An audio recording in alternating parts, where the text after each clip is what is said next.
بسم اللہ الرحمن الرحیم۔ السلام علیکم ورحمۃ اللہ وبرکاتہ۔ گپ شپ وتھ توقیر مظہر میں خوش آمدید۔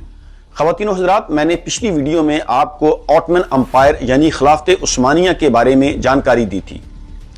خلافت عثمانیہ کے بارے میں بنایا گیا ڈرامہ ارطغرل اور کارلوس عثمان میں نے آپ کو ذکر کیا تھا کہ کیسے ارطغرل اور اس کے باپ سلیمان شاہ نے سلجوقی سلطنت کے ساتھ مل کر منگولوں اور صلیبیوں کے خلاف جہاد کیا۔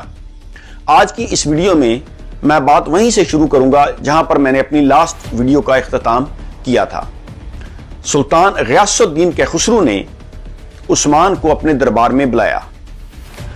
جب سلجوقی فرمانروا سلطان غیاث الدین کیخسرو نے ارطغرل کے بیٹے عثمان کو اپنے پاس بلایا، اس وقت عثمان اپنے باپ ارطغرل کی جاگیر انگورا کا جاگیردار تھا۔ عثمان ایک باصلاحیت، ایک نڈار بے باک، ایک جنگجو طبیعت کا مالک تھا۔ وہ بہت جلد سلطان کی نظروں میں آ گیا۔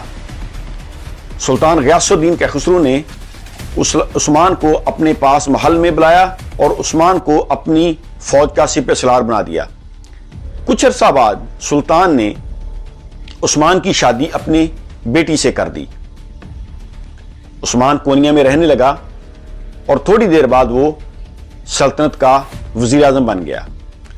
699 ہجری کو سلطان غیاث الدین کیخسرو منگولوں سے لڑتا ہوا مارا گیا۔ سلطان کے کوئی بیٹا نہیں تھا، سلطان کی اکلوتی بیٹی تھی۔ اسی لیے سلطنت کے اراکین نے متفقہ طور پر یہ مشورہ کیا کہ سلطان غیاث الدین کیخسرو کی وفات کے بعد عثمان کو سلطنت کا بادشاہ بنا دیا گیا، اور یوں عثمان نے سلجوقی سلطنت کی باغ دوڑ سنبھال لی۔ جس وقت عثمان نے سلطنت کی باغ دوڑ سنبھالی اس وقت سلطنت بہت زیادہ کمزور تھی۔ ایک طرف تو رومی حملہ آور تھے اور دوسری طرف منگول حملے کر رہے تھے۔ عثمان نے بڑی جرأت کے ساتھ ان حالات پر قابو پایا۔ آپ عثمان کی جرأت کا اندازہ اس بات سے لگا سکتے ہیں کہ جب عیسائیوں نے کونیا پر حملہ کرنے کے لیے ایک فوج بھیجی تو عثمان کے چچا نے، جو کہ ارطغرل کا چھوٹا بھائی تھا، عثمان کو مشورہ دیا کہ ہم دو محاذوں پر اکیلے نہیں لڑ سکتے، ایک طرف منگول ہیں، دوسری طرف عیسائی ہیں، ہمیں عیسائیوں سے صلح کر لینی چاہیے اور اس جنگ کو ٹال دینا چاہیے۔ عثمان یہ سن کر شدید غصے میں آ گیا۔ عثمان نے اپنے چچا کو قتل کر دیا۔ جب لوگوں نے یہ صورتحال دیکھی کہ عثمان کسی بھی طریقے سے کمزوری دکھانے کے حق میں نہیں ہے تو پھر عثمان کے فیصلے کی کسی نے مخالفت نہیں کی۔ عثمان نے عیسائیوں پر بڑی شدت سے حملے کرنے شروع کر دیے اور رومی شہر کرۂ حصار پر قبضہ کر لیا اور اپنا دارالخلافہ کرۂ حصار میں لے گیا۔ اس کی ایک وجہ یہ بھی تھی کہ سلجوقی خاندان کے لوگ جو تھے وہ عثمان سے رقابت رکھتے تھے۔ دوسری طرف منگولوں کے ساتھ جنگ کرنے کے لیے عثمان نے اپنے بیٹے اورے خان کو بھیجا۔ اورے خان نے منگول حملوں کو روکا اور بڑی شدت سے منگولوں پر حملے کیے۔ منگول تھک ہار کر بیٹھ رہے اور انہوں نے حملہ کرنے سے گریز کیا۔ منگولوں سے نپٹنے کے بعد اورے خان اپنے باپ عثمان کے ساتھ آ کر مل گیا۔ عثمان ایشیائی کوچک کو فتح کرتا ہوا بحر اسود کے ساحل تک جا پہنچا۔ دوسری طرف عثمان کا بیٹا اورے خان وہ عیسائیوں کو مغرب کی جانب دھکیلتا ہوا اس نے بروسا پر قبضہ کر لیا۔ عثمان اس وقت بحر اسود کے ساحل پر تھا جب اسے خبر ملی کہ اس کے بیٹے اورے خان نے بروسا پر قبضہ کر لیا ہے۔ عثمان نے اسی وقت واپسی کا فیصلہ کیا۔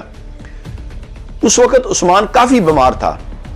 اس نے اپنے سرداروں کو اکٹھا کیا اور ان سے کہا کہ اگر رستے میں فوت ہو جاؤں تو آپ میری باڈی کو بروسا لے جانا اور مجھے وہیں پر دفن کرنا۔ 727 ہجری کو عثمان بروسا پہنچ کر انتقال کر گیا۔ عثمان کے بعد اس کا بیٹا اورے خان وہ ولی عہد بنا۔